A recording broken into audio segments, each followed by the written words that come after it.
Hello class, good morning. स्वागत है आपका स्टडी अफेयर्स पर। आज हम 13 और 14 जनवरी के करंट अफेयर पर चर्चा शुरू करने जा रहे हैं। मैं आशा करता हूं कि आपको ये सेशन पसंद आएगा। तो चलिए, आपका समय न लेते हुए इस चर्चा को आगे बढ़ाते हैं। तो ये है अपने सामने पहला क्वेश्चन। ये है कि किस देश के स्कूलों के पाठ्यक्रम में पंजाबी भाषा को शामिल किया गया है? किस देश के स्कूलों के पाठ्यक्रम में पंजाबी भाषा को शामिल किया गया है? इसके ऑप्शंस है अमेरिका, जापान, फ्रांस और ऑस्ट्रेलिया। तो किस देश के पाठ्यक्रम में पंजाबी भाषा को सम्मिलित किया गया है? तो गाइज वो देश है अपना ऑस्ट्रेलिया।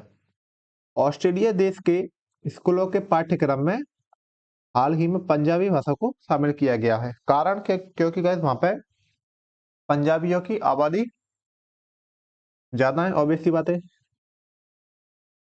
क्वेश्चन नंबर 2 है कि फ्रांस के किस खिलाड़ी ने अंतरराष्ट्रीय फुटबॉल से संन्यास ले लिया है? संन्यास लेने का ले लिया है या फिर संन्यास लेने का ऐलान किया है? क्या है? फ्रांस के किस फुटबॉल खिलाड़ी ने अंतरराष्ट्रीय फुटबॉल से संन्यास लेने का ऐलान किया है?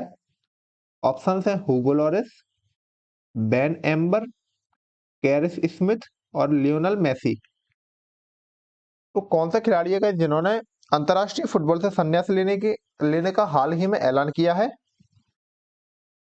तो वो खिलाड़ी हैं अपने हुगो लॉरिस। फ्रांस के खिलाड़ी ये हैं अपने हुगो लॉरिस। इन्होंने इंटरनेशनल फुटबॉल से संन्यास लेने का ऐलान कर दिया है। ओके गाइस, चलिए अगले क्वेश्चन को देखते हैं। क्वेश्चन नंबर 3 है कि हाल ही में शहर से शिक्षा कार्यक्रम किस राज्य सरकार ने शुरू किया है? कार्यक्रम का क्या नाम है? शहर्स। ये किस राज्य सरकार ने शुरू किया है? गोवा, त्रिपुरा या फिर केरल या फिर तमिलनाडु। तो किस राज्य सरकार ने इसको शुरू किया है गाइस? तो इसको शुरू किया है त्रिपुरा गवर्नमेंट ने, त्रिपुरा राज्य सरकार ने इस जो शिक्षा कार्यक्रम शहर्स को शुरू किया है। ओके गाइस, चलिए क्वेश्चन नंबर 4 को देखते हैं।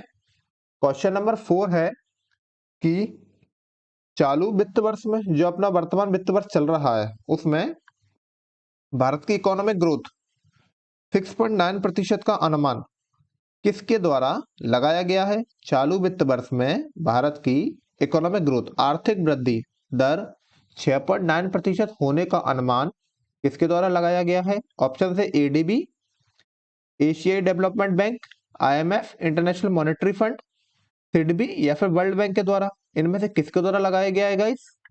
फटाफट कमेंट में बताएंगे आप जल्द से जल्द, और वीडियो को लाइक करते चलेंगे गाइस साथ साथ साथ में। ओके गाइस, चलिए तो इसका राइट आंसर अपना बनता है वर्ल्ड बैंक। वर्ल्ड बैंक के द्वारा चालू वित्त वर्ष में भारत की आर्थिक वृद्धि दर 6.9% होने का हाल ही में अनुमान लगाया है, वर्ल्ड बैंक के द्वारा लगाया गया है गाइस। ओके, क्वेश्चन नंबर 5 को देखेंगे। क्वेश्चन नंबर 5 है कि जो प्रवासी भारतीय दिवस 2023 से हाल ही में किसे सम्मानित किया गया है?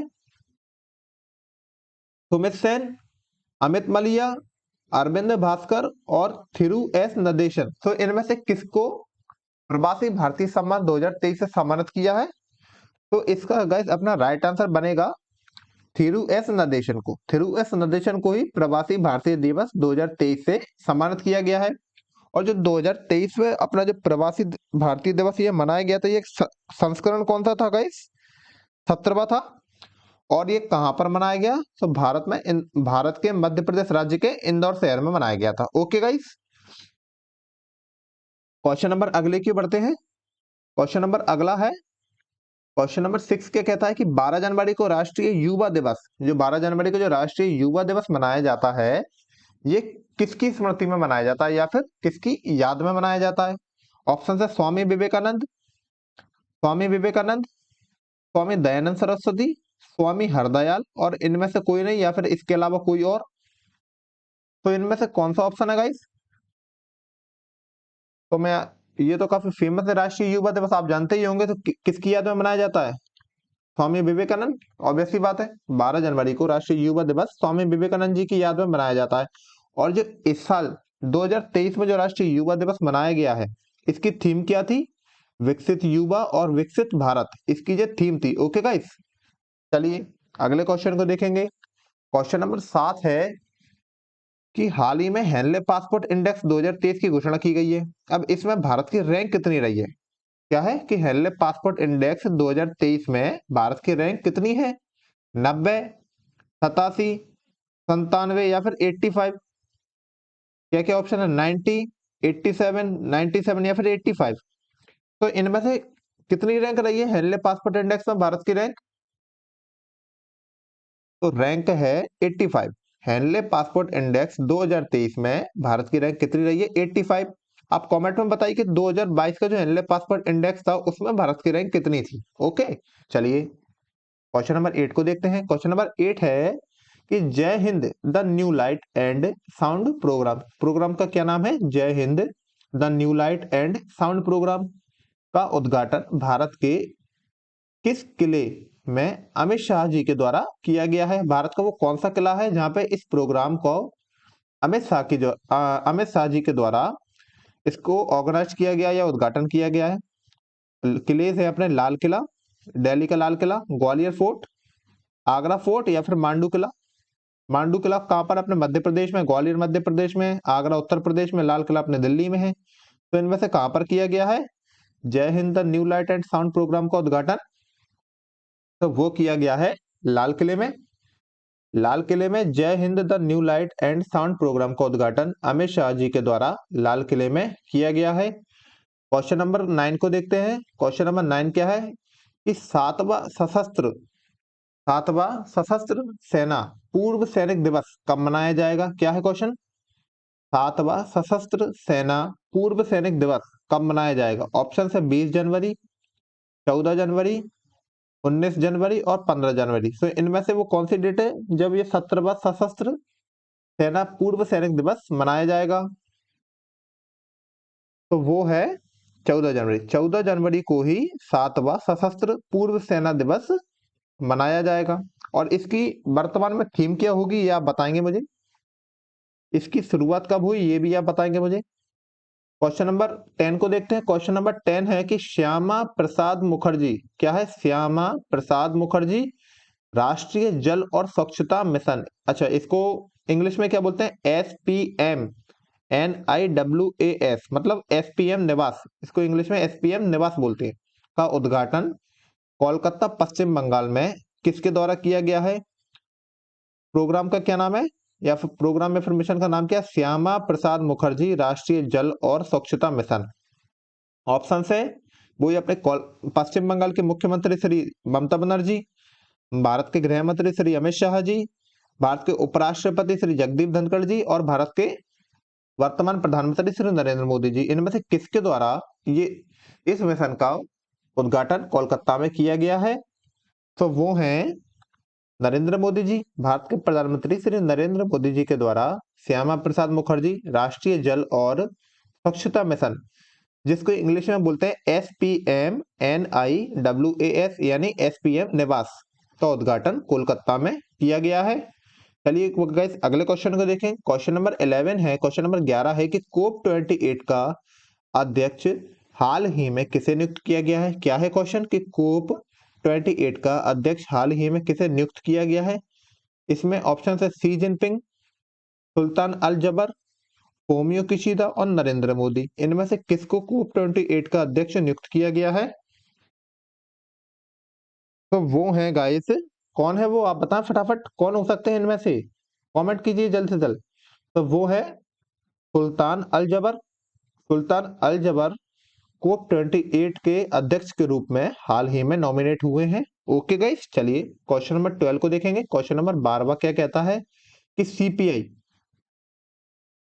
के आंकड़ों के अनुसार, CPI के हाल ही में आंकड़े आए हैं, इसके अकॉर्डिंग खुदरा मुद्रास्फीति की दर का अनुमान कितने प्रतिशत लगाया गया है? क्या है कि CPI के आंकड़ों के अनुसार खुदरा मुद्रास्फीति की दर का अनुमान कितने प्रतिशत लगाया गया है? ऑप्शन है 6.11%, 7.25%, 5.72% और 5.25%।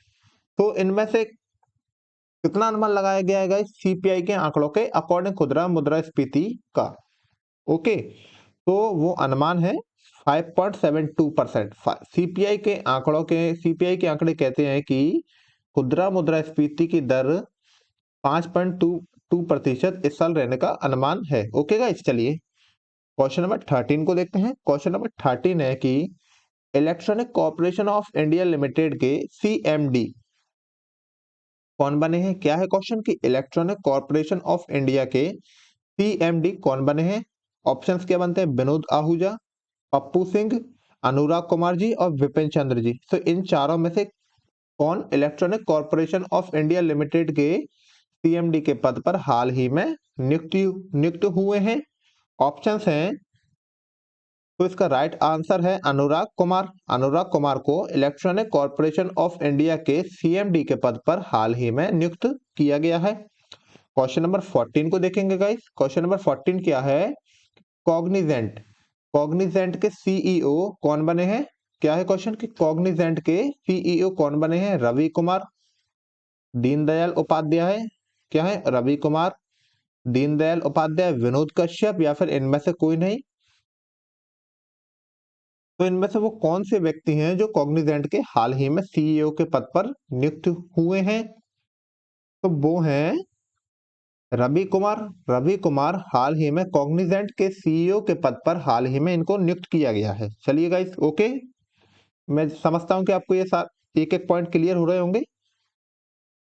अगला क्वेश्चन क्या है? 15 नंबर का क्वेश्चन है कि भारत के सबसे तेज यूपीआई हाल ही में कौन बना है? क्या है क्वेश्चन कि भारत का सबसे तेज यूपीआई हाल ही में कौन बना है? क्या है आंसर और क्या नाम है? ऑप्शंस क्या है? पेरूप, पेटीएम, अमेजन पे और भारत पे। क्या है ऑप्शन? पेरूप, पेटीएम, अमेजॉन पे और भारत पे। तो इनमें से वो कौन सा यूपीआई है जो भारत का सबसे तेज यूपीआई हाल ही में बना है? तो वो है गाइस पेरूप। पेरूप भारत का सबसे तेज यूपीआई हाल ही में बना है। क्वेश्चन नंबर 16 है कि मैक्स लाइफ क्या है? मैक्स लाइफ क्या है? एक इंश्योरेंस कंपनी है गाइस, ठीक है। मैक्स लाइफ क्या है? एक अपनी इंश्योरेंस कंपनी है। मैं एक्सिस बैंक के द्वारा कितने प्रतिशत हिस्सेदारी बढ़ाने के लिए एक समझौता किया गया है? ठीक है, क्या है कि मैक्स लाइफ जो कि अपनी एक इंश्योरेंस कंपनी है, मैं एक्सिस बैंक के द्वारा कितने प्रतिशत हिस्सेदारी अपनी बढ़ाने का एक समझौता किया गया है? ऑप्शन है 0.8%, 1%, 0.7% और 1.2%। तो एक्सिस बैंक ने कितने प्रतिशत हिस्सेदारी बढ़ाने का हाल ही में निर्णय लिया है या फिर समझौता किया है? तो वो है 0.7%। तो मैक्स लाइफ इंश्योरेंस में एक्सिस बैंक ने 0.7% हिस्सेदारी बढ़ाने के लिए हाल ही में इसी के साथ यानी मैक्स लाइफ के साथ एक समझौता किया है।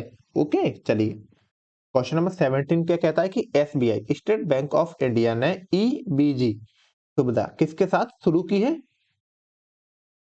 यह है कि एसबीआई ने ईबीजी सुविधा हाल ही में किसके साथ शुरू की है? ऑप्शन है भारत पे, max life, national e governance services limited या फिर सिडबी। तो इनमें से वो कौन है जिसके साथ ईबीजी सुविधा एसबीआई ने हाल ही में अपनी शुरू की है? तो वो है national e governance services limited के साथ ईबीजी सुविधा एसबीआई ने हाल ही में अपनी शुरू की है। क्वेश्चन नंबर 18 को देखते हैं। क्वेश्चन नंबर 18 है कि एफआईएच इंटरनेशनल हॉकी फेडरेशन अंतरराष्ट्रीय हॉकी महासंघ एफआईएच पुरुष हॉकी वर्ल्ड कप 2023 की मेजबानी कौन सा देश करेगा? ऑप्शंस हैं बेल्जियम, नीदरलैंड्स, इनमें से कोई नहीं यानी कि बेल्जियम और नीदरलैंड, इन दोनों में से कोई नहीं कोई और देश, या फिर ये दोनों बेल्जियम और नीदरलैंड दोनों ही। तो इसका राइट आंसर है बेल्जियम और नीदरलैंड दोनों देशों के द्वारा 2026 में एफआईएच पुरुष हॉकी वर्ल्ड कप 2026 की मेजबानी की जाएगी। चलिए क्वेश्चन नंबर 19 को देखेंगे गाइस। क्वेश्चन नंबर 19 है कि सबरा गमवा यूनिवर्सिटी ने हिंदी पीठ स्थापित करने के लिए किस देश के साथ एक समझौता किया है? ठीक है, सबरा गमवा यूनिवर्सिटी ये कहाँ की यूनिवर्सिटी है गाइस? ये है अपने श्रीलंका की यूनिवर्सिटी है। ने हिंदी पीठ स्थापित करने के लिए, हिंदी चेयर को स्थापित करने के लिए किस देश के साथ समझौता किया है? ऑप्शंस क्या है? भारत, नेपाल, एक खुद श्रीलंका और म्यांमार। तो इनमें से राइट आंसर क्या होगा गाइस? इनमें से राइट आंसर बनता है, ऑब्वियस सी बात है, भारत। भारत के साथ एक समझौता किया है सबरागंबा यूनिवर्सिटी ने अपने यूनिवर्सिटी के अंदर ही एक हिंदी पीठ को स्थापित करने के लिए। और ये यूनिवर्सिटी गाइस कहाँ की है? मैंने आपको अभी बताया था कहाँ की है, श्रीलंका की है। ओके गाइस, मैं आशा करता हूँ कि आपको ये क्लियर हुआ होगा। चलिए क्वेश्चन नंबर 20 को देखते हैं। क्वेश्चन नंबर 20 है कि दुनिया की सबसे बड़ी रेत की हॉकी स्टिक किसके द्वारा बनाई गई है? क्या है क्वेश्चन? कि दुनिया की सबसे बड़ी हॉकी स्टिक किसके द्वारा बनाई गई है? ऑप्शन क्या है? जेम्स वांडे, सुदर्शन पटनायक, मनोज कुमार मित्तल या फिर इनमें से कोई नहीं। तो इनमें से किसके द्वारा दुनिया की सबसे बड़ी हॉकी स्टिक जो कि रेत की बनी है बनाई है? इसका राइट आंसर गाइस अपना बनता है सुदर्शन पटनायक। सुदर्शन पटनायक के द्वारा दुनिया की सबसे बड़ी रेत की हॉकी स्टिक हाल ही में बनाई गई है। क्वेश्चन नंबर 21 क्या है? क्वेश्चन नंबर 21 है कि सारंग 2023 क्या है? सारंग 2023 का आयोजन हाल ही में कहां पर किया गया है? क्या है क्वेश्चन? सारंग 2023 का आयोजन हाल ही में कहां पर किया गया है? IIT Kanpur, IIT Madras, IIT Guwahati, IIT Chennai. क्या है options? IIT Kanpur, IIT Madras, IIT Guwahati और आईआईटी चेन्नई। इनमें से वो कौन सी आईआईटी है जहां पर सारंग 2023 का आयोजन किया गया है? तो वो है आईआईटी मद्रास। आईआईटी मद्रास में सारंग 2023 का आयोजन हाल ही में किया गया है और इसमें लगभग 80,000 स्टूडेंट्स के आने का अनुमान लगाया गया है। ओके कहते हैं पिछले 3 साल के बाद ये प्रोग्राम सारंग 2023 आईआईटी मद्रास में हुआ है। पिछले 3 साल में चूंकि कोविड के कारण ये प्रोग्राम यहाँ पे नहीं हो पा रहा था, इस चक्कर में 3 साल के गैप के बाद ये अब हुआ है अपना 2023 में जाकर के। ठीक है गाइस, क्वेश्चन नंबर 22 को देखते हैं। क्वेश्चन नंबर 22 है कि T20 में सबसे तेज 1500 रन बनाने वाले खिलाड़ी कौन बन गए हैं? क्या है कि T20 में सबसे तेज 1500 रन बनाने वाले खिलाड़ी कौन बन गए हैं? ऑप्शन क्या क्या है? विराट कोहली, ऋषभ पंत, सूर्य कुमार यादव, भुवनेश्वर कुमार। ये इसका आंसर तो आपको पता ही होगा गाइस, बहुत ही सिंपल है। तो वो कौन सा नाम है जिसने T20 में सबसे तेज 1500 रन बनाए हैं? वो नाम है अपना सूर्य कुमार यादव। सूर्य कुमार यादव ने T20 में सबसे तेज 1500 रन बनाने का एक रिकॉर्ड बनाया। ये पहले खिलाड़ी ऐसे बन गए हैं जिन्होंने सबसे तेज 1500 रन T20 में बनाए हैं। ओके गाइस, चलिए क्वेश्चन नंबर 23 को देखते हैं। क्वेश्चन नंबर 23 है कि G20 की पहली स्वास्थ्य कार्य समूह की बैठक क्या है? G20 की पहली स्वास्थ्य कार्य समूह की बैठक का आयोजन कहां पर किया जाएगा? मध्य प्रदेश, ओडिशा, उत्तर प्रदेश या फिर केरल।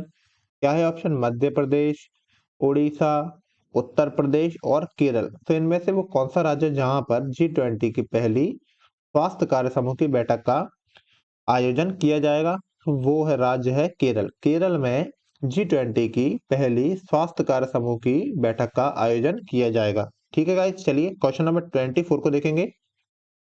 क्वेश्चन नंबर 24 क्या है कि BIO energy summit, bio energy summit 2023 का आयोजन कहां पर किया गया है? क्या है क्वेश्चन? कि बायो एनर्जी समिट 2023 का आयोजन कहां पर किया गया है? ऑप्शन है बेंगलोर, जयपुर, उड़ीसा और दिल्ली। तो कहां पर किया गया है बायो एनर्जी समिट 2023 का आयोजन?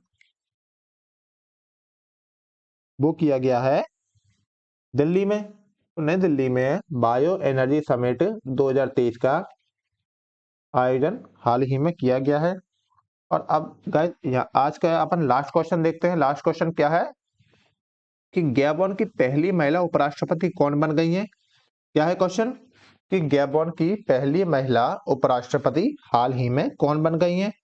ऑप्शन है रोज क्रिश्चियन, बोंगो ऑनडिम्बा, पॉल बिया या फिर इनमें से कोई नहीं। क्या है ऑप्शन? रोज क्रिश्चियन, बोंगो ऑनडिम्बा, पॉल बिया या फिर इनमें से कोई नहीं। तो इसका राइट आंसर क्या है गाइस? रोज क्रिश्चियन गैबोन की पहली महिला उपराष्ट्रपति बन गई हैं। ओके गाइस, तो चलिए आज हमारे 13 और 14 जनवरी 2023 के करंट अफेयर पर चर्चा समाप्त होती है। मैं आशा करता हूं कि आपको ये मेरा वीडियो लेक्चर पसंद आया होगा। यदि पसंद आता है तो कृपया वीडियो को लाइक कीजिए, कमेंट कीजिए, शेयर कीजिए और चैनल को सब्सक्राइब कीजिए। ओके गाइस, तो चलिए गुड बाय, जय हिंद, जय भारत।